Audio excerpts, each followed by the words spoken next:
Abra sua Bíblia, por favor, no livro de Josué, capítulo 18, a partir do versículo 1.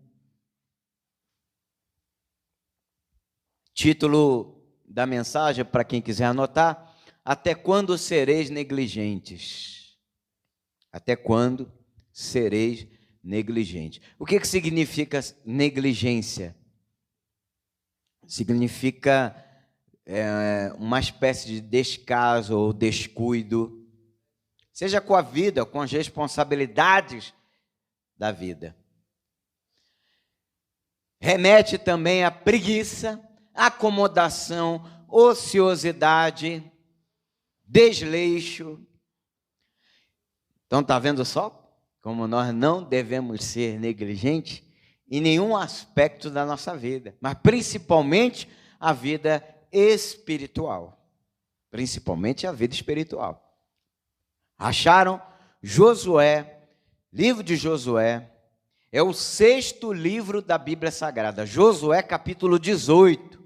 Josué capítulo 18, a partir do versículo 1.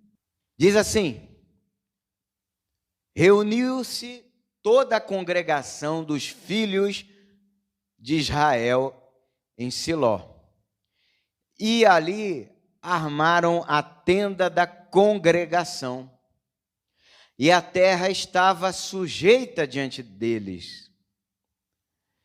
Dentre os filhos de Israel, ficaram 7 tribos que ainda não tinham repartido a sua herança.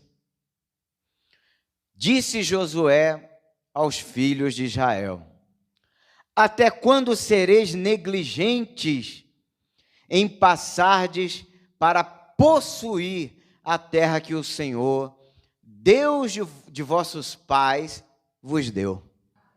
Maravilha. Bem, abençoados, como está bem claro aqui, o povo já havia chegado a Canaã, depois de muito tempo, né? Deixa eu resumir para vocês aqui a história, para ninguém ficar perdido.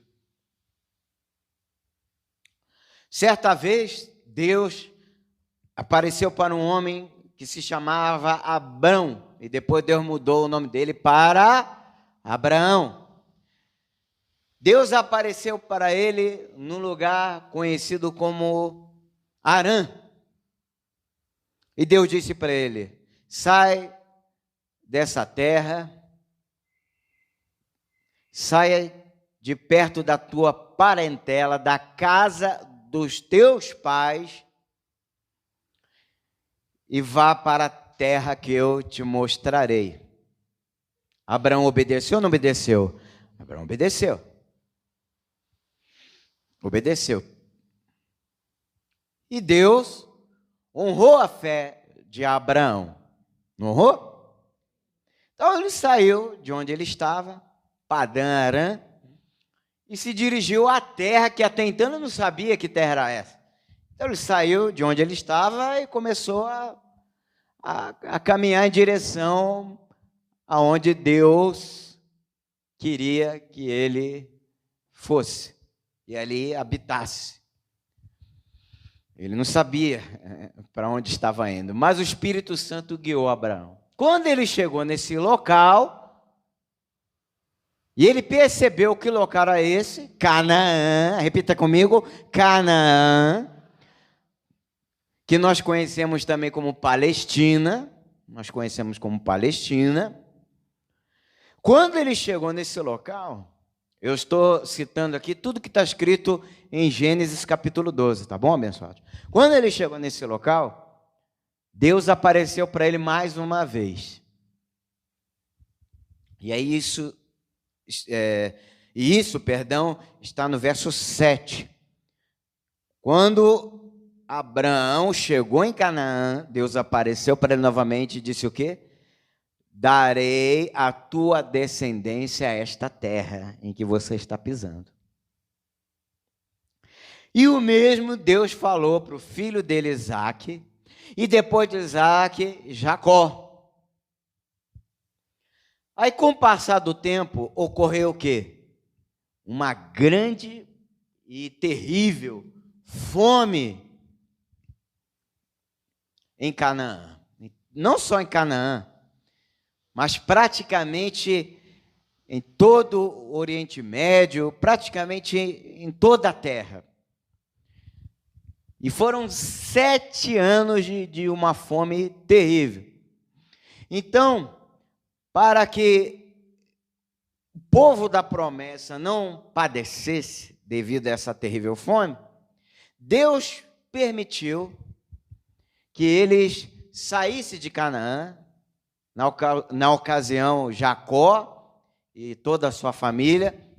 Então, para que eles não padecessem devido a esse terrível período de fome, Deus permitiu que eles saíssem de Canaã até esse período passar e se instalassem aonde? No Egito. No Egito. Onde um dos filhos de Jacó era o quê? Governador. E através da sabedoria de Deus, administrou bem essa nação, a ponto dela não sofrer com aquele período de fome. O Egito foi a única nação que não sofreu. Muito pelo contrário, prosperou. Mas por que prosperou? Por causa do rio Nilo? Não por causa do rio Nilo. Mas porque ali eles tinham como administrador um servo de Deus cheio do Espírito Santo, que era José. E ali, abençoado, Israel permaneceu por muitos anos. Então, um faraó que não conheceu a José, isso você vai ler lá no capítulo 1 do livro de Êxodo, um faraó que não conheceu José, temeu o povo de Israel, que havia crescido, se multiplicado e prosperava muito, se tornou muito poderoso. Ele tentou, de todo jeito, impedir, ou inibir o crescimento, a força do povo de Deus. E ele havia fracassado diversas vezes. Então, não teve jeito. O que ele decidiu? A partir de agora, nós não vamos ter mais os israelitas como os nossos aliados, mas sim como os nossos escravos. Eles agora não fazem mais parte do nosso povo. Não, eles serão os nossos escravos. Eles vão nos servir. Eles vão nos servir. E a Bíblia registra que foi uma dura servidão abençoada. À base de tortura, ofensas, insultos, chibatadas, crueldades, violência, e vai por aí afora. Muita humilhação. O povo clamou a Deus para que Deus tomasse alguma providência. E Deus tomou. Deus levanta um homem que nós conhecemos como Moisés. E ele é enviado ao Egito. Depois de ter saído de lá, ele é enviado ao Egito. Eu estou resumindo a história, tá, abençoado? Não vai dar para entrar em detalhes aqui não, porque senão não termina esse culto hoje. E Deus, através de Moisés, tira o povo de lá. Não só tira o povo, mas conduz esse mesmo povo de volta para onde? Para Canaã, que é a terra... Porque Deus não prometeu o Egito para Israel. Foi o Egito que Deus prometeu? Não, foi Canaã, lembra? Está lá em Gênesis 12. A terra que Deus prometeu para Israel foi Canaã. E quando Deus envia Moisés, não só para libertar o povo, e não foi fácil, tá? Depois você leia o livro de Êxodo. Não foi fácil, foi difícil. Mas para Deus nada será impossível. Deus, através de Moisés, livra o povo de dura servidão e conduz esse mesmo povo em direção à terra. Mas aí nós já também sabemos que o povo era rebelde, o povo havia se corrompido no tempo que estiveram lá no Egito, meio que se esqueceram de Deus. E mesmo depois de Moisés procurar instruí-los, discipliná-los, eles persistiam na teimosia de seus corações. Aí o que aconteceu? Aquela primeira leva que saiu do Egito, quase toda ela, com exceção de Josué e Calebe, e os descendentes daquela primeira leva, aquela primeira leva que saiu do Egito, todo aquele povo lá que saiu do Egito, com exceção de Josué e Calebe e os descendentes deles, todos pereceram no deserto. Então, foi um período de 40 anos. Você vê? Uma jornada que deveria levar aproximadamente uns 10, 15 dias no máximo. Demorou 40 anos. E tudo por quê? Por causa da teimosia, rebeldia, desobediência e murmuração daquele povo. Porque sempre que eles passavam por dificuldade, abençoado, Jesus não deixou isso claro? Nós vivemos num mundo caído, não vivemos? Nós vivemos num mundo caído.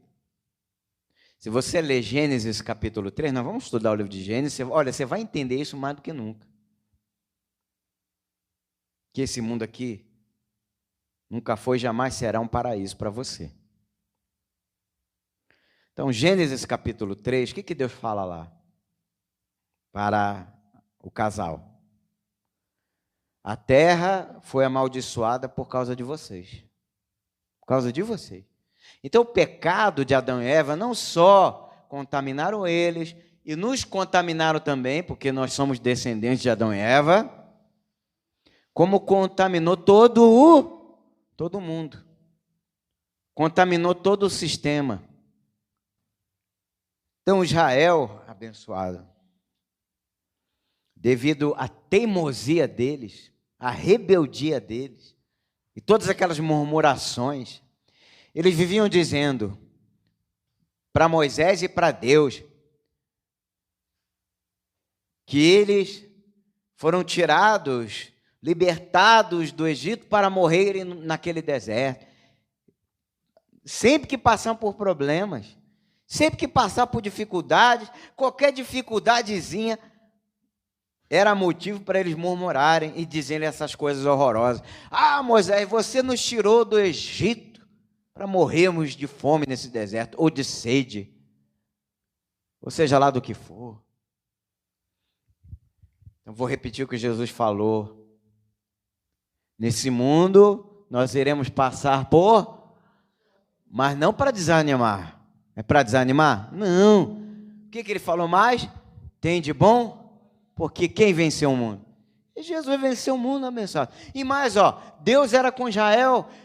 Deus já havia feito algo muito mais difícil, que parecia ser impossível, que é libertar o povo daquela dura escravidão no Egito. O Egito era o império daquela época. Todos os povos temiam o Egito. Mas Deus não. Deus não teme ninguém.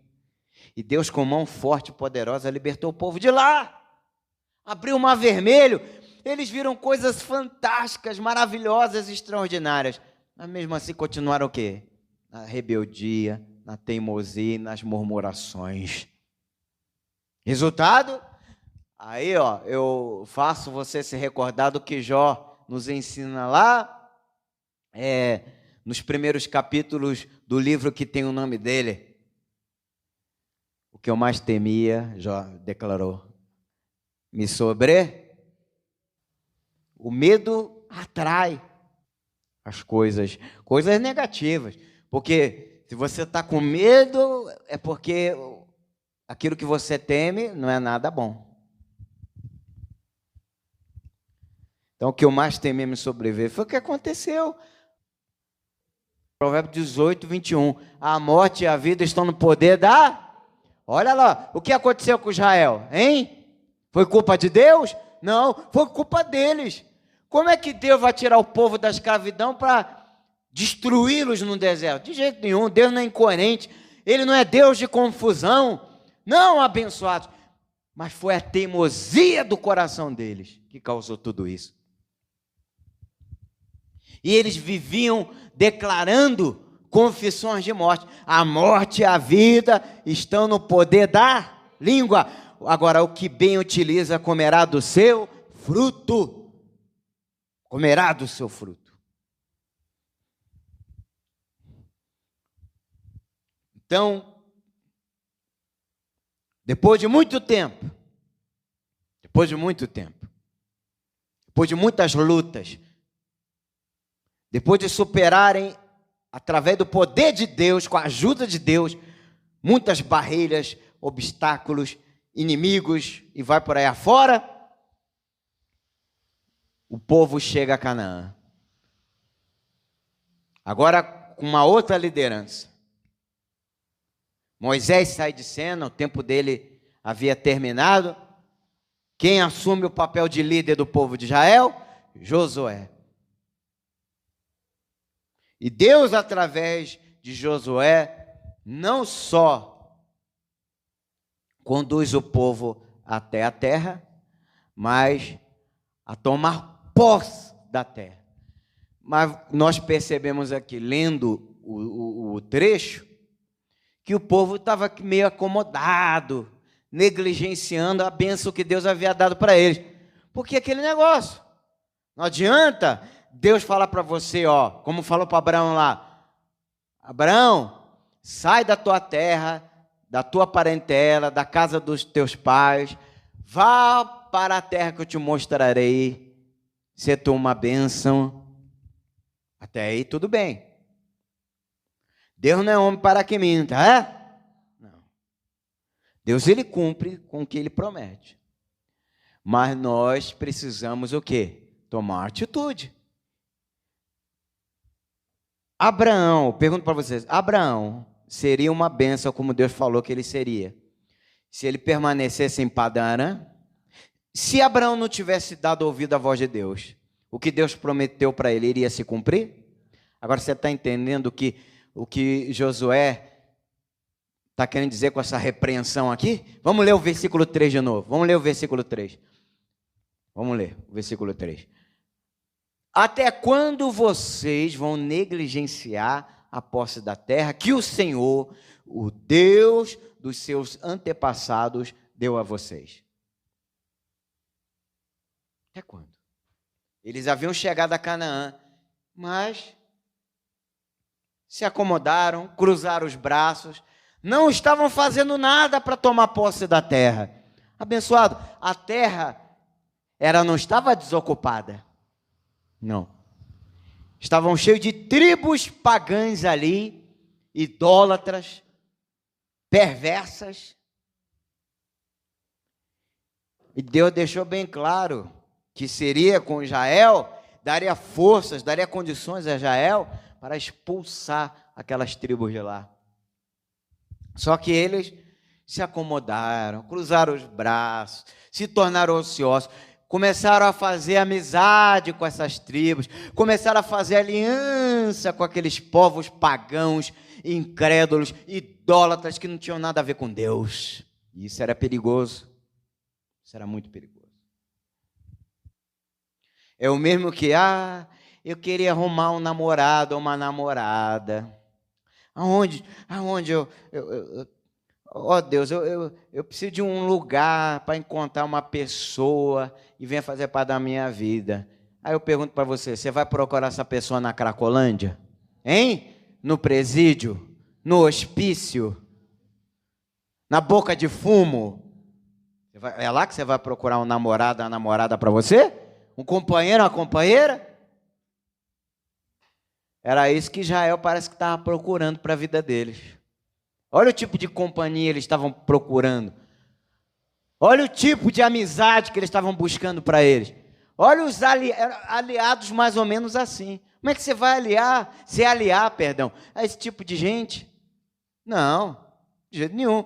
E eles não queriam nada com Deus. Eles tiveram oportunidade, eles tiveram tempo, mais de 400 anos para se arrependerem, para mudarem, para tomarem jeito, mas não quiseram.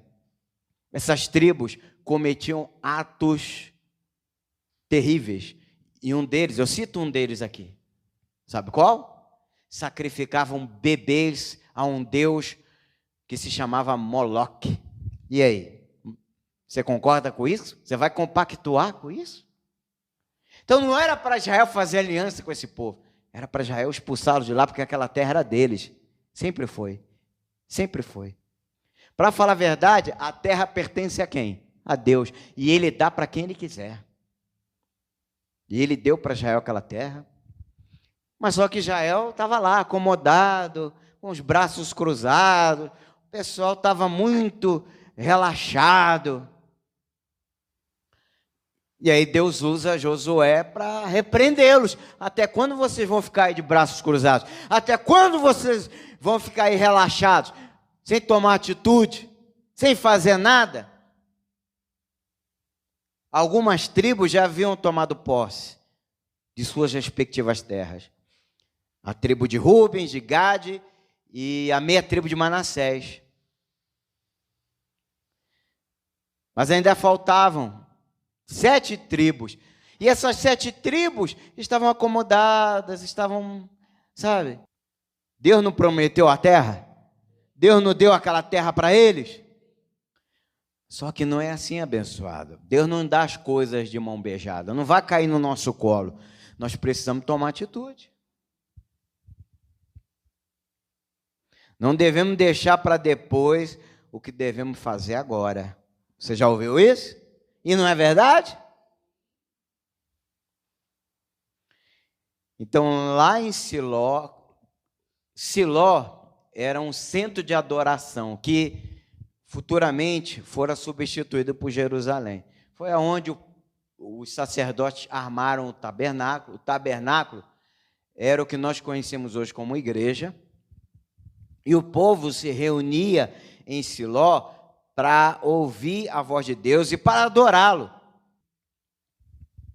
Você pode ver isso depois, tome nota aí, Êxodo capítulo 29, a partir do versículo 43. Então, Deus falava com o povo em Siló, onde havia sido armado o tabernáculo, que era uma representação da igreja, como nós conhecemos hoje. E nesse lugar, Deus se manifesta. Deus usa Josué, que era o líder político, militar e, ao mesmo tempo, espiritual do povo. Então, Deus usa seu servo Josué para despertar o povo, para despertar a congregação de Israel. Até quando? Até quando? Diga para quem está do teu lado que isso é bom. Até quando? Você não precisa saber de mais nada, né? Só diga aí até quando. Uma situação parecida ocorreu no tempo do profeta Elias também. O povo de Israel estava dividido. Uma hora servia a Deus, outra hora servia a Baal. Quando eles queriam pecar, sabe? Eles serviam a quem? Baal. Por quê? Porque Baal não confronta pecado de ninguém. Ele quer que você morra nos seus pecados. É isso que Baal quer. Que você morra mesmo nos seus pecados. Aí o que acontece? O salário do pecado não é a morte? Não é verdade? O que você planta, você colhe, não colhe? Então, Israel só queria saber do pecado. Israel só queria saber da carnalidade. Israel só queria saber de tudo que é coisa errada. Quais eram as consequências de tudo isso? Hein? Só catástrofes, fome. Foram 3 anos e meio, aproximadamente, sem chuva. E aonde não chove é abençoado. Aonde não chove, não tinha alimento industrializado na época, não tinha. As pessoas extraíam o alimento da onde? Hein? Da terra. Mas se não chover, o que a terra vai produzir? Nada. Nada. Você vê, nem o gado, né? A pessoa pode ter gado, pode ter bois, ovelhas, cabras. Se não chover, não vai haver o quê? Pastagem. E se esses animais não pastarem, eles vão morrer de fome. Mas de sede também, porque não está chovendo, não tem água. Os rios vão secar, não vão? os rios vão secar, as nascentes vão secar, tudo vai secar. Onde não há chuva, há seca. E onde há seca, há morte. 3 anos e meio, você pode imaginar? Imagine. Às vezes a pessoa reclama que está chovendo, não reclama? Ah, está chovendo, não para de chover. Dê glória a Deus, abençoado. É melhor que chova. Você não sabe o que é seca. E nem queira saber. Nem quem vive lá no Nordeste sabe o que é seca direito. Lá ocorre períodos de secas terríveis. Eu sei que ocorre. Mas nem se compara com o que aconteceu na época do profeta Elias. E por que isso aconteceu? Por causa do pecado do povo de Israel. Aí Deus usa o profeta para dizer para o povo: tome uma atitude, até quando vocês vão... Isso está escrito no primeiro livro de Reis, capítulo 18, versículo 21. Até quando vocês vão ficar pulando de um lado para o outro? Se o Senhor é Deus, seguiu. Se Baal é Deus de vocês, seguiu também. Agora vamos parar com essa confusão. Você vê, Deus não se agrada desse tipo de atitude. Que atitude, pastor? A pessoa ficar em cima do muro. Entendeu? Deus não gosta disso, não. Deus não gosta de gente que tem dúvida. Não. Lembra quando Pedro pediu a Jesus? Primeiro, eles acharam que Jesus era um fantasma, né? Estava ocorrendo lá uma tempestade. A vista dos discípulos estava meio que embaçada. Aí eles viram um homem andando sobre as águas em direção a ele. O pessoal ficou horrorizado, ninguém nunca tinha visto isso. Aí o pessoal começou a gritar, os discípulos: é um fantasma, é um fantasma. Aí Jesus responde: sou eu, não temam, sou eu. Aí quando Pedro percebeu que era Jesus mesmo: mestre, se és tu mesmo, já começou errado, né? Se és tu mesmo, permita-me que eu vá até o Senhor andando sobre as águas. Aí Jesus: vem, pode vir, meu filho. Venha que eu sou contigo. Imagine só, quando Jesus fala isso, pode ir, abençoado. Ele vai ficar do teu lado, ele vai te garantir. Quando Jesus respondeu para Pedro: venha, significa o quê? Que ele ia dar poder a Pedro para fazer o mesmo que Jesus está fazendo. E Pedro conseguiu, não conseguiu? A princípio. Mas quando ele sentiu o vento muito forte e as ondas batendo nas pernas dele, ele se preocupou, temeu, duvidou e começou a afundar. Ô mestre, me ajude, socorro que eu estou afundando. Aí o que Jesus disse para ele? Ou melhor, perguntou: por que duvidaste? Então, está vendo só? Porque Deus não se agrada quando a pessoa ela duvida, quando ela fica em cima do muro, quando ela fica nesse chove e não molha. Deus não se agrada disso, não. O que está escrito em Apocalipse? Não sei se você já leu. Apocalipse, capítulo 3, verso 16. O que Jesus fala para uma daquelas igrejas lá? É Jesus, tá? Palavra de Jesus. Por você não ser quente, ele fala para a igreja lá. Por você não ser quente e nem frio, ao invés disso, você é morno, estou a ponto de quê? De vomitar. Estou a ponto de vomitar você. Estou a ponto de vomitar você. Por quê? Porque você não é quente, eu já ia falar crente. Você não é quente e nem frio. Você vê, pior do que uma pessoa fria é uma pessoa o quê? É uma pessoa o quê? Uma pessoa morta. A igreja de Laodiceia. A igreja de Laodiceia. Não é triste, abençoado? Que palavra forte, que palavra dura. Mas é para despertar a igreja. É para a igreja tomar atitude. Semelhantemente o que Josué fez lá. Até quando vocês vão ficar aí nesse chove e não molha? Elias também. Eu vou dar outro exemplo para vocês na Bíblia. Lá em Daniel capítulo 5, conta que Ciro, rei da Pérsia, atacou e conquistou a cidade de Babilônia à noite. Presta atenção. À noite, quando o seu rei, seu líder, Belsazar, e seus nobres ministros estavam fazendo o quê?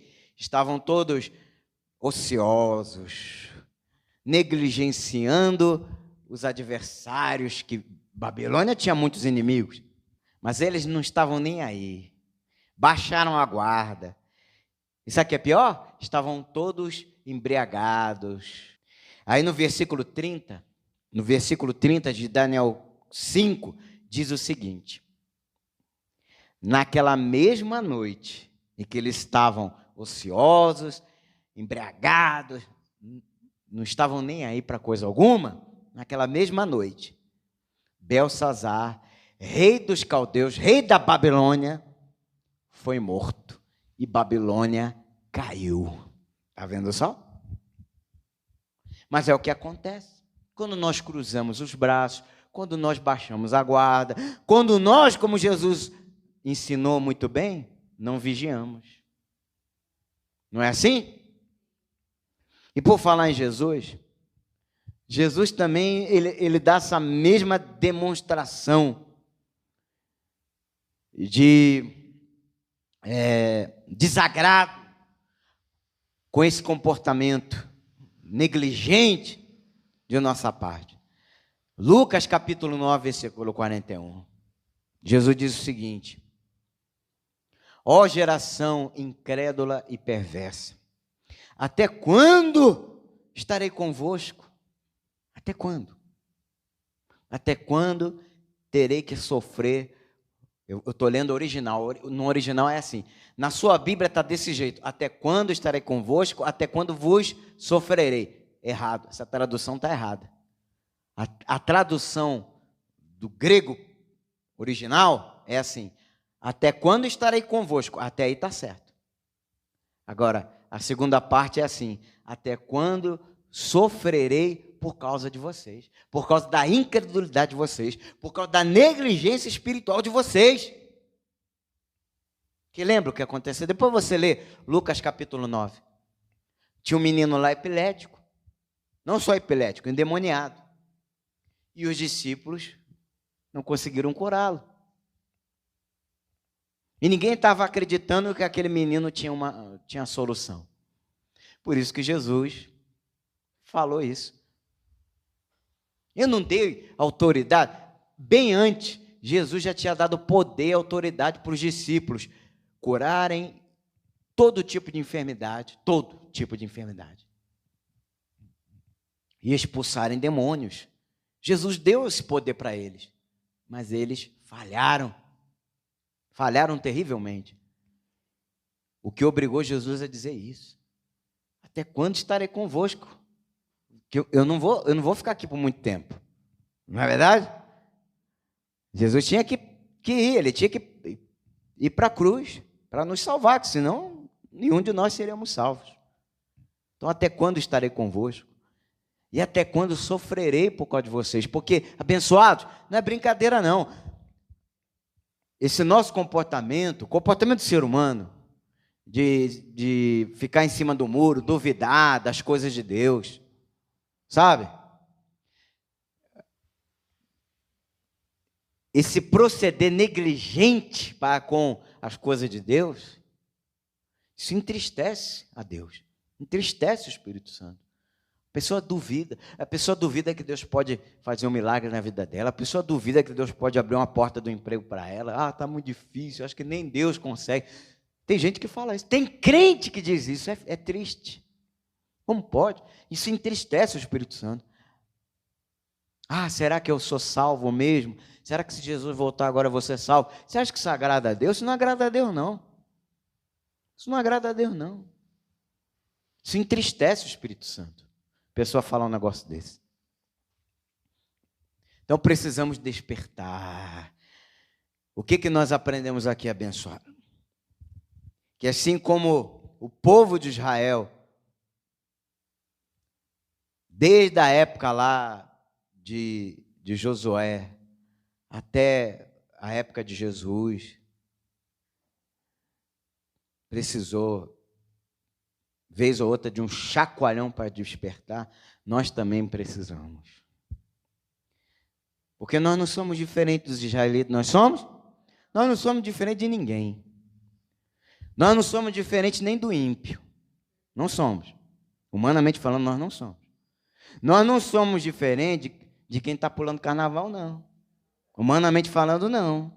A única diferença é que você está aqui na igreja, glória a Deus, bom para você, E eles não, eles estão lá satisfazendo a carne.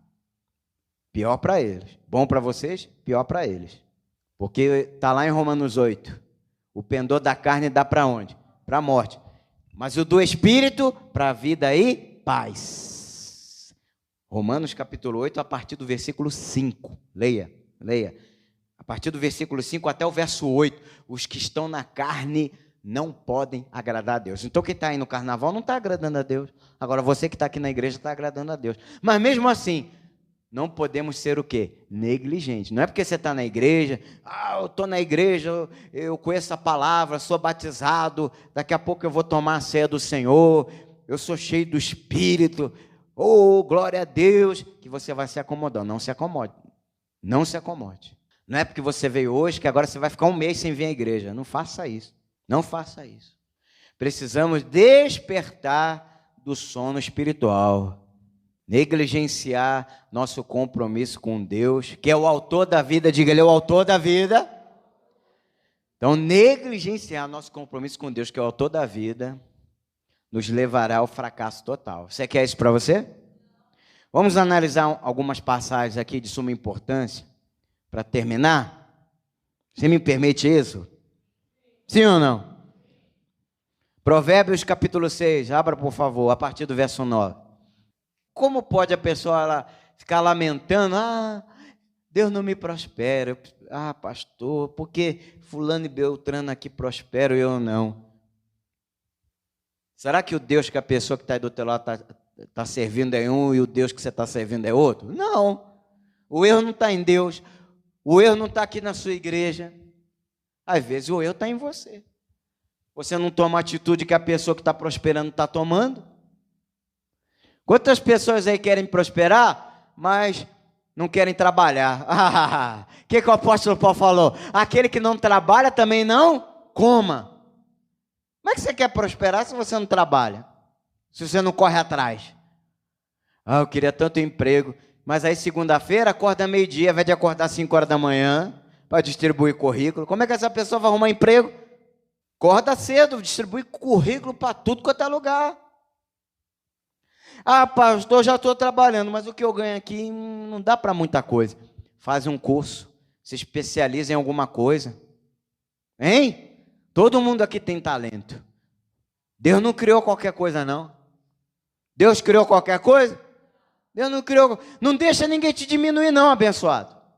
Seja pelo lugar onde você mora, seja pelo sexo, ou seja pela cor da tua pele. Não deixa ninguém diminuir você. Seja pela sua nacionalidade ou naturalidade também, porque tem isso, né? Se alguém te julgar pela sua naturalidade, ou nacionalidade também, às vezes você é estrangeiro, veio de outro país, se alguém te julgar pela cor da tua pele, não ligue, não se importe com isso, deixa entrar no ouvido e sair pelo outro. Deus é por você, Deus te ama, Ele é contigo, e Ele vai te abençoar onde você for. Aonde você pisar com a planta dos seus pés, Deus vai ser contigo. Diga, eu recebo essa palavra. Provérbios capítulo 6, a gente tem que tomar atitude. A partir do verso 9. Preguiçoso, até quando ficarás deitado?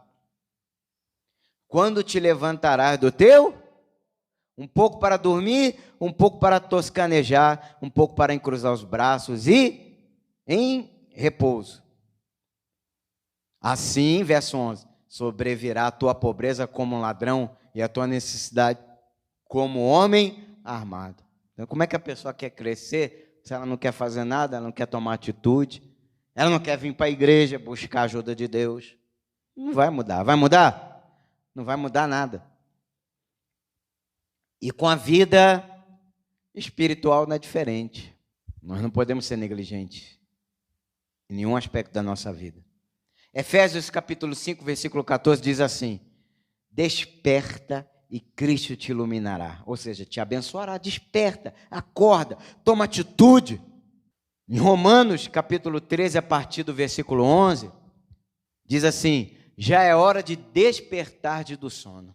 Essa passagem, depois você lê Romanos capítulo 13, a partir do verso 11, até o fim, até o verso 14, essa passagem mudou a vida de um homem que nós conhecemos hoje como Santo Agostinho, ou Agostinho de Hipona. Agostinho era um homem carnal, promíscuo, não valia nada. Mas, quando ele meditou nessas palavras, o coração dele foi tocado pelo Espírito Santo. E ali ele nasceu de novo. Nunca mais foi o mesmo. Deus mudou a vida dele para melhor através dessa palavra. Mas ele despertou. Agostinho despertou. Da vida do pecado para a vida com Deus. Amém? Certa vez o apóstolo Paulo disse assim para Timóteo: não negligencie, Timóteo, o dom de Deus que há em você, que lhe foi dado por imposição de mãos de nossa parte. Não negligencie. 1 Timóteo capítulo 4, verso 14. Ou seja, não devemos negligenciar aquilo que Deus nos dá. Deus te deu vida, não deu? Não negligencie isso. Deus te abençoou, não abençoou? Então vá, toma atitude, planta que você vai colher. Não tenha medo de nada nem de ninguém, amém? Você é abençoado. Diga, eu sou uma bênção. Você é uma bênção de Deus. Diga para quem está do teu lado isso, você é uma bênção de Deus. Não negligencie isso. Não negligencie isso, o que Deus te deu. Deus fez de você uma bênção, através de Jesus, através do que Jesus fez na cruz. Ele te abençoou, te abençoou. Não negligencie isso, jamais.